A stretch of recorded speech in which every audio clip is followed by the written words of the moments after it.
Atos dos Apóstolos 13, 17, 26. A mensagem de Pedro no templo. Agora, meus irmãos, eu sei que o que vocês e os seus líderes fizeram com Jesus foi sem saber o que estavam fazendo.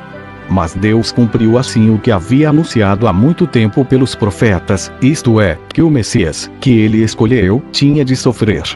Portanto, arrependam-se e voltem para Deus, a fim de que ele perdoe os pecados de vocês. E também para que tempos de nova força espiritual venham do Senhor, e ele mande Jesus, que ele já tinha escolhido para ser o Messias de vocês. Jesus precisa ficar no céu até chegar o tempo em que todas as coisas serão renovadas, como Deus anunciou há muito tempo pelos seus fiéis mensageiros, os profetas. Pois Moisés disse: do meio de vocês o Senhor Deus escolherá e enviará para vocês um profeta, assim como ele me enviou. Obedeçam a tudo que ele lhes disser. Aquele que não obedecer será separado do povo de Deus e destruído. Samuel e todos os profetas que vieram depois dele falaram a respeito destes dias. As promessas que Deus fez por meio dos seus profetas são para vocês. E vocês fazem parte da aliança que Deus fez com os seus antepassados, quando disse para Abraão: por meio dos seus descendentes, eu abençoarei todas as nações do mundo. Assim Deus escolheu o seu servo e o mandou primeiro a vocês, para abençoá-los, e para que cada um de vocês abandone os seus pecados. Amém. Atos dos Apóstolos 17, 28, 34. Porque, como alguém disse, nele vivemos, nos movemos e existimos. E alguns dos poetas de vocês disseram: nós também somos filhos dele. Já que somos filhos dele, não devemos pensar que Deus é parecido com o ídolo de ouro, de prata ou de pedra, feito pela arte e habilidade das pessoas. No passado Deus não levou em conta essa ignorância. Mas agora ele manda que todas as pessoas, em todos os lugares, se arrependam dos seus pecados. Pois ele marcou o dia em que vai julgar o mundo com justiça, por meio de um homem que escolheu. E deu prova disso a todos quando ressuscitou esse homem. Quando ouviram Paulo falar a respeito de ressurreição, alguns zombaram dele, mas outros disseram: em outra ocasião queremos ouvir você falar sobre este assunto. Então Paulo foi embora dali. Mas algumas pessoas creram e se juntaram a ele. Amém. Atos dos Apóstolos 26, 19, 23. E Paulo terminou, dizendo: portanto, ó rei Agripa, eu não desobedeci à visão que veio do céu. Anunciei a mensagem primeiro em Damasco e depois em Jerusalém, em toda a região da Judeia e entre os não-judeus. Eu dizia a todos que eles precisavam abandonar os seus pecados, voltar para Deus e fazer coisas que mostrassem que estavam, de fato, arrependidos. Foi por isso que alguns judeus me agarraram quando eu estava no pátio do templo e quiseram me matar. Mas até hoje Deus tem me ajudado, e por isso estou aqui trazendo a sua mensagem a todos, tanto aos humildes como aos importantes. Pois eu digo a mesma coisa que os profetas e Moisés disseram que ia acontecer. Eles afirmaram que o Messias precisava sofrer e ser o primeiro a ressuscitar, para anunciar a luz da salvação tanto aos judeus como aos não-judeus. Amém. Atos dos Apóstolos 2 e 14, 40. Então Pedro se levantou, junto com os outros 11 apóstolos, e em voz bem alta começou a dizer à multidão: meus amigos judeus e todos vocês que moram em Jerusalém, prestem atenção e escutem o que eu vou dizer. Estas pessoas não estão bêbadas, como vocês estão pensando, pois são apenas 9 horas da manhã. O que, de fato, está acontecendo é o que o profeta Joel disse: é isto o que eu vou fazer nos últimos dias, diz Deus. Derramarei o meu espírito sobre todas as pessoas. Os filhos e as filhas de vocês anunciarão a minha mensagem. Os moços terão visões, e os velhos sonharão. Sim, eu derramarei o meu espírito sobre os meus servos e as minhas servas, e naqueles dias eles também anunciarão a minha mensagem. Em cima, no céu, farei com que apareçam coisas espantosas, e embaixo, na terra, farei milagres. Haverá sangue, e fogo, e nuvens de fumaça. o sol ficará escuro, e a lua se tornará cor de sangue, antes que chegue o grande e glorioso dia do Senhor. Então todos os que pedirem a ajuda do Senhor serão salvos. Pedro continuou: Homens de Israel, escutem o que eu vou dizer. Deus mostrou a vocês que Jesus de Nazaré era um homem aprovado por ele. Pois, por meio de Jesus, Deus fez milagres, maravilhas e coisas extraordinárias no meio de vocês, como vocês sabem muito bem. Deus, por sua própria vontade e sabedoria, já havia resolvido que Jesus seria entregue nas mãos de vocês. E vocês mesmos o mataram por mãos de homens maus, que o crucificaram. Mas Deus ressuscitou Jesus, livrando-o do poder da morte, porque não era possível que a morte o dominasse. Pois Davi disse a respeito de Jesus o seguinte: Eu via sempre o Senhor comigo, porque Ele está ao meu lado direito, para que nada me deixe abalado. Por isso o meu coração está feliz, e as minhas palavras são palavras de alegria. E eu, um ser mortal, vou descansar cheio de esperança, pois tu, Senhor, não me abandonarás no mundo dos mortos. Eu tenho te servido fielmente, e por isso não deixarás que eu apodreça na sepultura. Tu me tens ensinado os caminhos que levam à vida, e a tua presença me encherá de alegria. E Pedro disse mais isto: Meus irmãos, eu preciso falar claramente com vocês a respeito do patriarca Davi. Esse grande líder morreu e foi sepultado, e o seu túmulo se encontra aqui até hoje. Ele era profeta e sabia que Deus lhe havia jurado que um dos seus descendentes seria rei, como ele. Davi sabia o que Deus ia fazer e por isso falou a respeito da ressurreição do Messias. Davi disse: Ele não foi abandonado no mundo dos mortos, nem o seu corpo apodreceu na sepultura. Deus ressuscitou este Jesus, e todos nós somos testemunhas disso. Pois Jesus foi levado para sentar-se ao lado direito de Deus, o seu Pai, o qual lhe deu o Espírito Santo, como havia prometido. E Jesus derramou sobre nós esse Espírito, conforme vocês estão vendo e ouvindo agora. Pois Davi não subiu para o céu, mas ele mesmo afirmou: O Senhor Deus disse ao meu Senhor: Sente-se do meu lado direito, até que eu ponha os seus inimigos como estrado debaixo dos seus pés. Todo o povo de Israel deve ficar bem certo de que este Jesus que vocês crucificaram é aquele que Deus tornou o Senhor e Messias. Quando ouviram isso, todos ficaram muito aflitos e perguntaram a Pedro e aos outros apóstolos: Irmãos, o que devemos fazer? Pedro respondeu: Arrependam-se, e cada um de vocês seja batizado em nome de Jesus Cristo para que os seus pecados sejam perdoados, e vocês receberão de Deus o Espírito Santo. Pois essa promessa é para vocês, para os seus filhos e para todos os que estão longe, isto é, para todos aqueles que o Senhor, nosso Deus, chamar.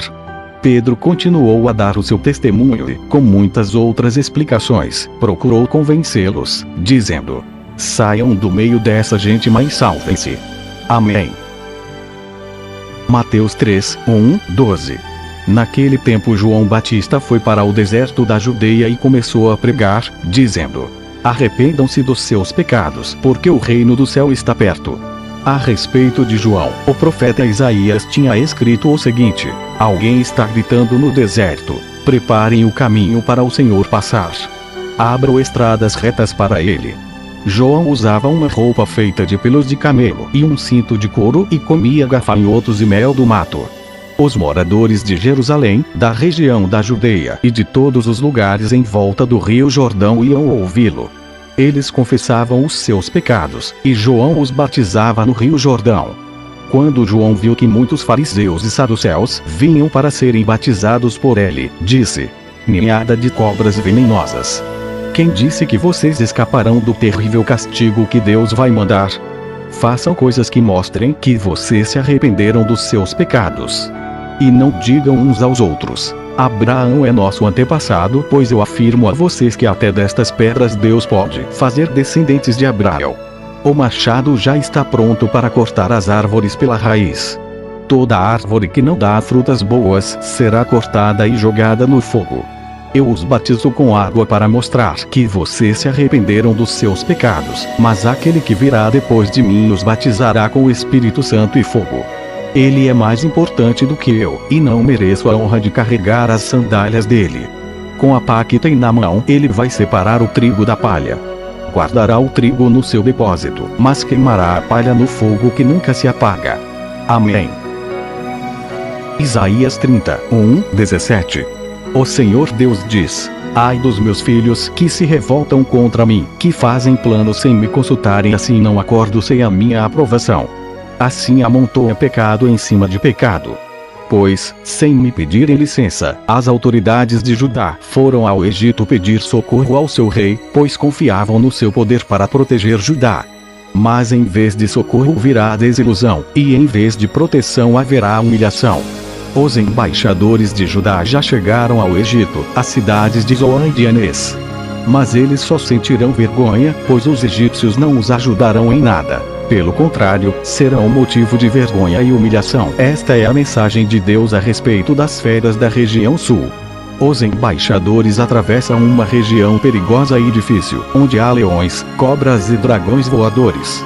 Nas costas dos seus jumentos e dos seus camelos, vão os presentes e as riquezas que eles levam para um povo que não pode socorrê-los, pois a ajuda do Egito não vale nada. Por isso, estou pondo no Egito o apelido de o dragão, mas só o Senhor Deus me disse: escreva a mensagem numa tábua a fim de que fique registrada para sempre como testemunha eterna contra o povo. Pois são gente rebelde, pessoas mentirosas, que não querem ouvir a lei do Senhor. Eles pedem aos videntes que não tenham visões e dizem aos profetas: não nos anunciem a verdade, inventem coisas que nos agradem. Deem-o fora. Parem de nos amolar. Não nos falem mais a respeito do Santo Deus de Israel. Por isso, o Santo Deus de Israel diz ao seu povo: vocês rejeitam a minha mensagem e põem a sua confiança e a sua fé na violência e na mentira. Portanto, esse pecado vai trazer a ruína para vocês. Ele será como uma brecha que vai se abrindo no muro alto. De repente, o muro desmorona e cai no chão. Vocês serão completamente destruídos, como um vaso de barro que se quebra. Não sobra nenhum caco que sirva para tirar brasas do fogo ou para tirar água do poço. O Senhor, o Santo Deus de Israel, diz ao seu povo: se voltarem para mim e ficarem calmos, vocês serão salvos. Fiquem tranquilos e confiem em mim, e eu lhes darei a vitória. Mas vocês não quiseram fazer o que eu disse.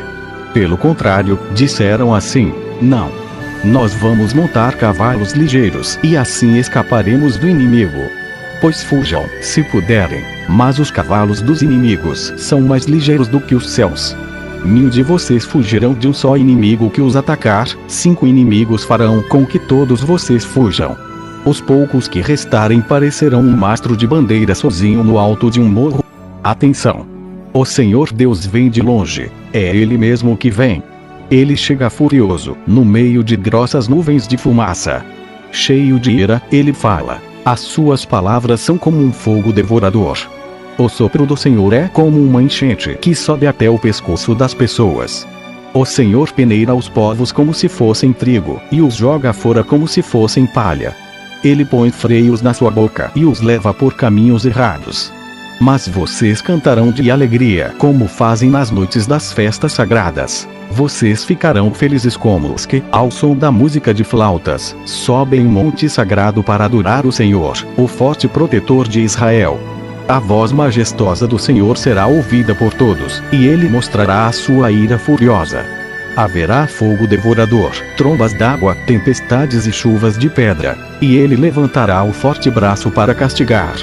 Os assírios ficarão apavorados ao ouvirem a voz do Senhor, ao sentirem o peso do seu castigo.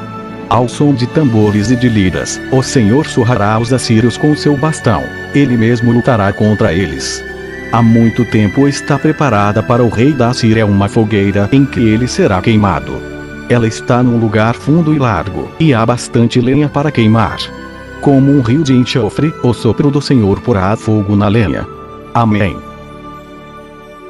Isaías 30:18-26. No entanto, o Senhor continua esperando porque Ele quer ser bondoso e ter compaixão de vocês, pois Ele é Deus que faz o que é direito. Felizes são aqueles que põem na sua esperança nele. Povo de Jerusalém, moradores de Sião, vocês não vão chorar mais. Quando vocês clamarem pedindo socorro, o Senhor Deus ficará com pena de vocês. Ele os ouvirá e atenderá. O Senhor lhes dará o pão de dores e a água do sofrimento, mas não se esconderá de vocês. Ele é o seu mestre, e vocês o encontrarão quando quiserem.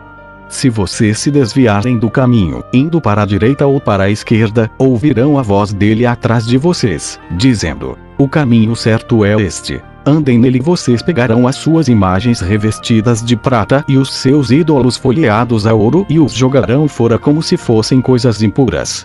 Vocês dirão a eles: fora daqui. Quando vocês espalharem as sementes nos seus campos, o Senhor mandará chuva, e as colheitas serão boas. Haverá muito pasto para o gado, e os bois e jumentos que vocês usam para arar os campos comerão da melhor ração, preparada cuidadosamente e misturada com sal. Quando chegar o dia em que os inimigos forem mortos e as suas fortalezas destruídas, rios e riachos jorrarão de todos os morros e de todas as montanhas. Quando o Senhor tratar as feridas do seu povo e curar os ferimentos que ele mesmo causou, a lua brilhará tanto como o sol, e a luz do sol será 7 vezes mais forte, como se num só dia brilhasse a luz de 7 dias. Amém. Salmo 51, 18. Arrependimento e perdão. Por causa do teu amor, ó Deus, tem misericórdia de mim. Por causa da tua grande compaixão, apaga os meus pecados. Purifica-me de todas as minhas maldades e lava-me do meu pecado. Pois eu conheço bem os meus erros, e o meu pecado está sempre diante de mim. Contra ti eu pequei, somente contra ti, e fiz o que detestas. Tu tens razão quando me julgas, e estás certo quando me condenas. De fato, tenho sido mau desde que nasci, tenho sido pecador desde o dia em que fui concebido. O que tu queres é um coração sincero. Enche o meu coração com a tua sabedoria. Tira de mim o meu pecado, e ficarei limpo. Lava-me, e ficarei mais branco do que a neve. Faz-me ouvir outra vez os sons de alegria e de felicidade. E, ainda que tenhas me esmagado e quebrado, eu serei feliz de novo. Não olhes para os meus pecados, e apaga todas as minhas maldades. Ó Deus, cria em mim um coração puro, e dá-me uma vontade nova e firme. Não me expulses da tua presença, nem tires de mim o teu Santo Espírito. Dá-me novamente a alegria da tua salvação e conserva em mim o desejo de ser obediente. Então ensinarei aos desobedientes as tuas leis, e eles voltarão a ti. Ó Deus, meu Salvador, livra-me da morte, e com alegria eu anunciarei a tua salvação. Ó Senhor, põe as palavras certas na minha boca, e eu te louvarei. Tu não queres que eu te ofereça sacrifícios. Tu não gostas que animais sejam queimados como oferta a ti. Ó Deus, o meu sacrifício é um espírito humilde. Tu não rejeitarás um coração humilde e arrependido. Ó Deus, com a tua bondade, ajuda Jerusalém e constrói de novo as suas muralhas. Amém. Pois hoje ordeno a vocês que amem o Senhor, o seu Deus, andem nos seus caminhos e guardem os seus mandamentos, decretos e ordenanças. Então vocês terão vida e aumentarão em número, e o Senhor, o seu Deus, os abençoará na terra em que vocês estão entrando para dela tomar posse. Como é grande a tua bondade, que reservaste para aqueles que te temem, e que, à vista dos homens, concedes àqueles que se refugiam em ti.